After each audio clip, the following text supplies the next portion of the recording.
오늘은 성전 정화, 성전을 깨끗하게 하신 예수님의 그 일을 상고하면서 은혜를 나누려고 해요.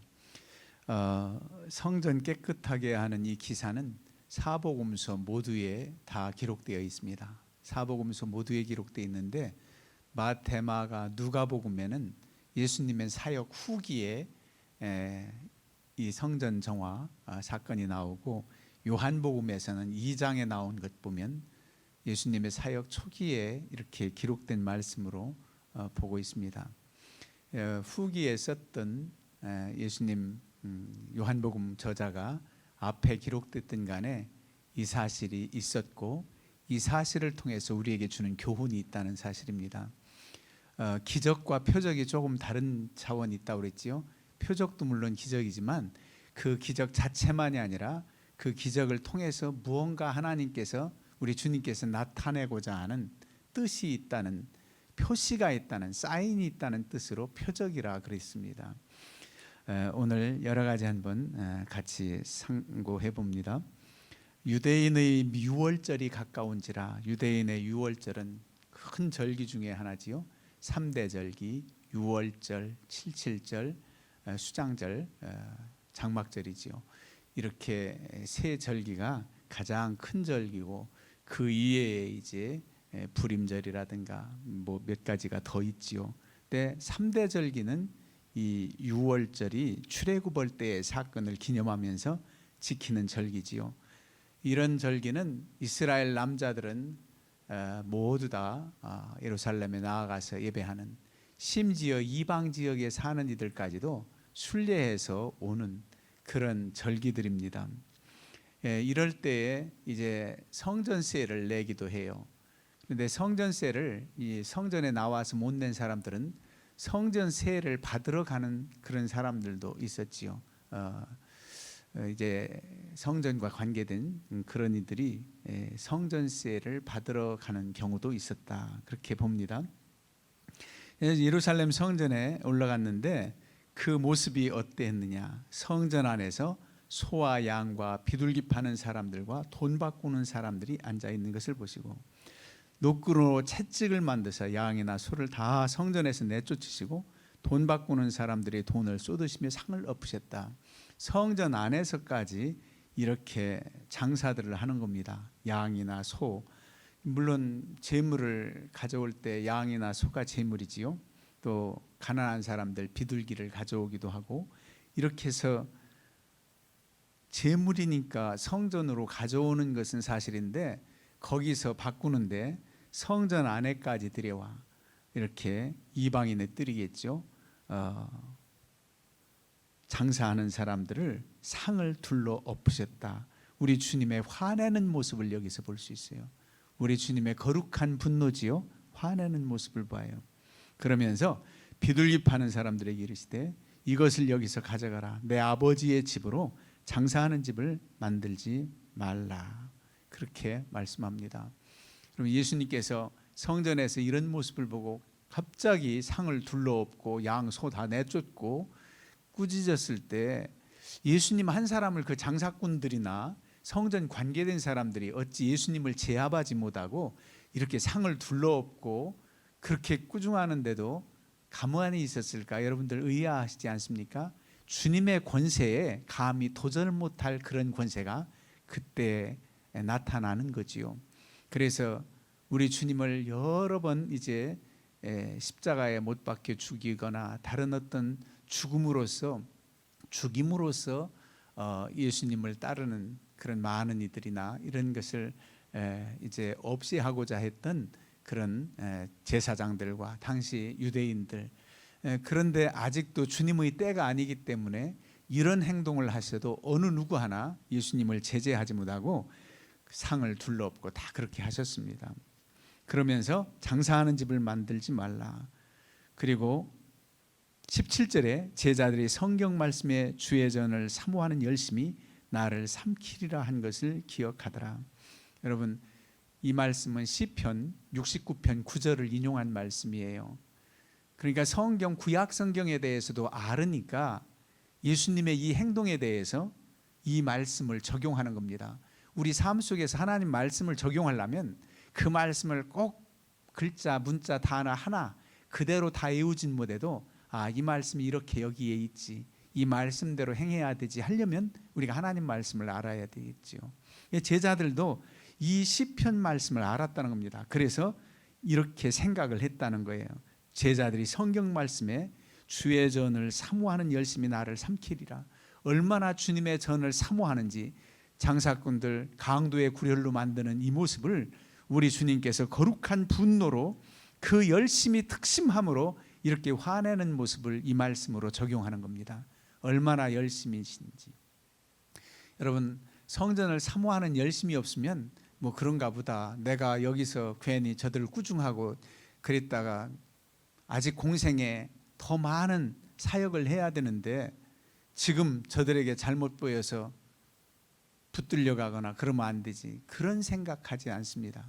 우리 집은 주님은 단호하게 성전 사모하는 그 열심으로 자신이 거룩한 분노를 나타내셨다는 그런 뜻이지요. 그 시편 말씀 그대로 우리 주님이 적용되어서 그렇게 행하셨다. 말씀이 응했다. 예언대로 되었다. 그렇게 기억하고 있습니다. 이에 유대인들이 대답하여 예수께 말하기를 내가 이런 일을 행하니 무슨 표적을 우리에게 보이겠느냐, 어떤 표적을 보일 수 있느냐, 이렇게 나가요. 자, 여기까지 줄거리를 말씀드렸는데 그러면 앞서서 있는 교훈을 좀 구체적으로 한번 생각해 보겠습니다. 자, 그러면 소와 양과 비둘기 파는 사람들을 왜 여기서 팔고 판매했는가? 하나님 앞에 드려지는 제물은 흠이 있으면 안 된단 말이에요. 그래서 양이나 소를 끌고 오다가 발 뒤꿈치가 벗겨졌다든지 상했다든지 그러면 제물의 가치가 없으니까 성전 안에 깨끗한 동물, 깨끗한 이 제물들이 가져와서 거기서 사가지고 제사 드리는 것은 아주 지극히 이해가 가요. 이해가 가잖아요. 혹시 가져오다가 잘못 흠이 나는 양이나 소가 있으면 안 되지. 그래서 성전 뜰에 가서 사면 되지. 그런 마음을 가졌는지 몰라요. 그런데 문제는 어떻게 됐느냐면 그 당시의 배경을 우리 주님께서 화낸 것이 그 발상은 좋잖아요. 가져오다가 흠이 생기거나 다치면 안 되니까 깨끗한 제물을 드리려고 성전에서 사는 거 마땅하지, 주님께서 모르실 리 없어요. 그런데 어떤 발상이냐면 제사장들과 이 장사꾼들과 결탁을 해가지고 폭리를 취하는 겁니다. 양이나 소의 어떤 값보다 폭리를 취해요. 오히려 여기 성경엔 기록되지 않았지만 자신이 안고 애를 안고 오듯이 정성껏 안고 온 양이라 할지라도 제사장이 허락된 제물이 아니면은 무효할 정도로 여기서 인정하는 양이나 판매하는 양이나 소만 제물로 삼을 정도로 그렇게 결탁하지 않았는가 할 정도로 우리 주님께서 화내신 거죠. 그리고 돈 바꾸는 사람들은 왜 그러냐? 당시에 로마 화폐라든가 헬라 화폐라든가 이스라엘 남자들 디아스포라 유대인들 있잖아요. 먼 다른 나라에서도 며칠을 앞두고 유월절 절기를 지키려고 오는 거예요. 근데 그들은 다른 이방 지역에 사는 사람들은 이 세겔로 낼 수가 없잖아요. 자기들의 화폐가 있지. 그러니까 성전에 와서 성전세는 꼭 은 반세겔을 낸단 말이에요. 이스라엘 나라에서 통용되는 유대인들 성전세만은 당시 로마 통치하에서도 로마 주전으로 낼 수가 없어요. 성전세만은 두로 화폐라고 그러죠. 두로에서 주조한 세겔입니다. 두로 지역에서 주조한 이 은 반세겔을 성전세로 내야 되니까 다른 화폐들을 가지고 온 사람들이 이 은화를 바꾸는 거예요. 반세겔로. 두로에서 주조한 것들을. 그런데 거의 환율의 적용 따라 얼마를 바꿔준다든지, 옛날 달러 남대문 시장에서 바꾸는 사람들이 조금 챙겨가면서 이렇게 바꿔줘가지고 오히려 달러 바꾸는 것이 은행에서 바꾸는 것보다 더 이익이 있다, 이런 경우도 있는데, 여기서는 동물 그렇게 제물들을 사는데도 폭리를 취했을 뿐만 아니라 은화 반세겔 바꾸는데도 폭리를 취하는, 많은 로마 화폐를 말하자면 더 많이 주어야 바꿔주는 거예요. 그런데 꼭 성전세는 이 은화를 내야 되니까 안 바꿀 수가 없잖아요. 그래서 문제입니다. 그런데 사실 그 성전세 내는 세겔도 보니까 두로와 앞에 세겔이 그 당시의 형상이 로마식으로 말하면은 헤라클레스 같은 형상이 있어요. 그리고 반쪽 다른 면에는 독수리 형상이 있는 주조더라고요. 그게 이제 성전세를 내는데 뭐 하나님과 관계된 그런 그림도 아니고 주조된 게 헤라클레스 형상 같은 거 있고 반대편엔 독수리 형상 같은 거 있는 화폐를 성전세로 왜 받았나라고 하지만 당시에 그래도 순수한 은이 들어있는 반세겔의 가치 그거를 따져서 이렇게 인정했다라고 봅니다. 그래서 예수님께서 이렇게 채찍으로 내쫓으시고 화를 내셨던 거예요.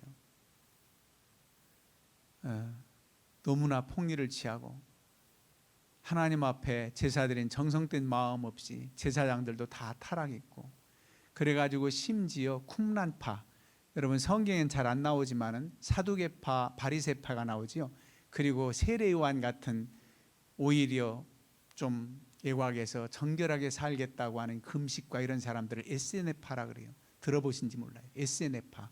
이 SNF파 사람들은 이렇게 더럽고 추한 제사장들 타락한 이런 사람들에게 저 사람들이 하는 일 성전세 거부해야 되겠다. 하나님 말씀은 이스라엘 남자는 모두 다 내야 되는데도 불구하고 그런 사람들도 있었다고 그래요. 거부한 사람들도. 정말 타락되었지요. 그래서 주님께서 화내신 겁니다. 그러면서 이제 표적이니까 주님께서 사람들이 그래요. 우리에게 표적을 좀 보여달라 그래요. 우리에게 표적을 보여.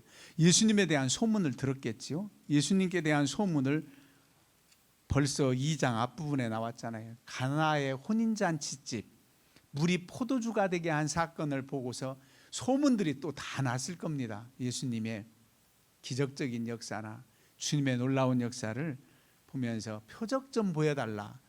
그랬더니 예수님께서 뭐라고 말씀하십니까? 성전을 헐라. 내가 사흘 동안에 일으키리라. 사흘 동안에 지을 테니까 성전 한번 헐어봐라. 그랬더니 이 사람들은 성전은 46년 동안 지었는데 그 당시의 성전은 헤롯 성전입니다. 헤롯 대왕 성전이지요. 46년 동안 지었는데 내가 3일 동안에 다시 세우겠다고? 3일 동안에 어떻게 성전을 건축한단 말이냐? 그랬던 거지요. 어떻게 모태에 다시 들어갔다 나옵니까? 거듭나야 된다니까. 이거와 똑같아요. 그런데 주님께서는 뭐라고 말씀하십니까? 예수는 성전된 자기 육체를 가리켜 말씀하십니다. 그래서 자신이 십자가에 달려 죽으시면 사흘 만에 다시금 부활하신 예표를 말씀하는 거예요. 성전 사흘 만에 짓겠다는 것은 부활하시는 예수님.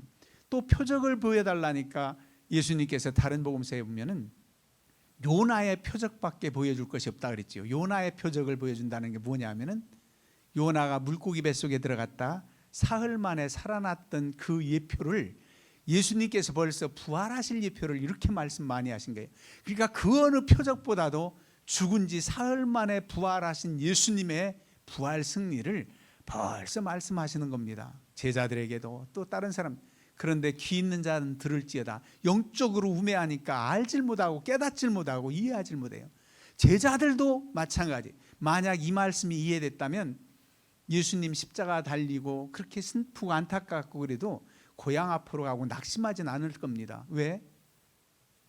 3일 후에 부활하시니까. 부활 승리를 확신했다면 이렇게 나약한 제자들이 안 됐을 텐데 그 말씀을 믿질 못했던 거예요. 그래서 이 말씀은 바로 부활 승리하시는 예수님의 예표를 말씀하신 거라는 겁니다. 성전된 자기 육체, 주님의 성전되심, 그리고 죽은 자 가운데서 다시 살아나신 후에야 제자들이 말씀하신 것을 기억하고 성경과 예수께서 하신 말씀을 믿었더라. 부활하신 뒤서야 이 말씀을 제자들이 깨달았다는 거예요. 우리말로 뒷북친다고 그러죠. 깨닫지 못해서. 미리 알고 깨닫고 주님의 기쁨이 된 제자들이 그렇게 없단 말인가. 영적으로 깨어있는 사람이 주님의 기쁨이 됩니다. 영적으로 깨어있는 사람들에게 붙어있는 자들도 주님의 기쁨이 됩니다.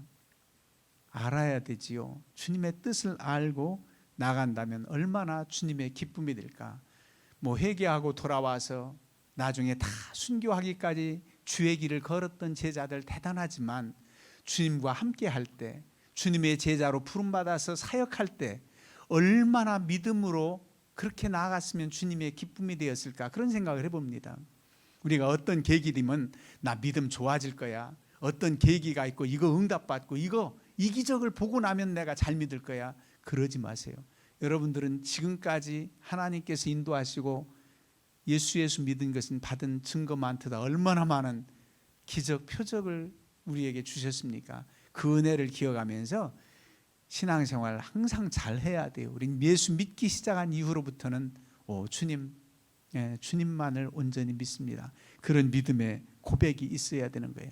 자, 그렇다면 성전을 더럽혀진 것을 그렇게 분노하셨다라고 한다면 여러분, 우리에게 주시는 말씀이 뭐냐면은 바울 사도를 통해서 주님의 뜻을 말씀해요. 고린도전서 3장 16절입니다. 너희는 너희가 하나님의 성전인 것과 하나님의 성령이 너희 안에 계시는 것을 알지 못하느냐. 우리가 하나님의 성전이라는 겁니다. 성령이 우리 안에 내주하신다는 겁니다. 예수님이 우리 안에 계신다는 겁니다. 예수님이 성전이고 거룩하신 성령, 거룩하신 주님이 내 안에 계시다면 내가 성전이라는 거예요. 그러니까 결국 지금 성전을 더럽혀서 비둘기 파는 사람들 다 내쫓고 양 다 몰아내고 이 성전 건물도 중요하지만은 우리 주님의 관심은 성령의 전인 우리 크리스찬들 하나하나가 세속적으로 주님 없이 더럽혀지길 원치 않는다는 거예요. 무슨 말씀이냐면 주님을 모신 성전이 더럽혀진다면 우리 주님은 정말 내주하실 수도 없어요. 벌써 성령이 거하실 수가 없지요. 우리를 분노의 채찍을 들어서 꾸중하신다면 어떻게 하겠습니까? 그래서 주님 모신 성전을 잘 보존하고 잘 관리하고 깨끗하게 해야 된다는 거예요.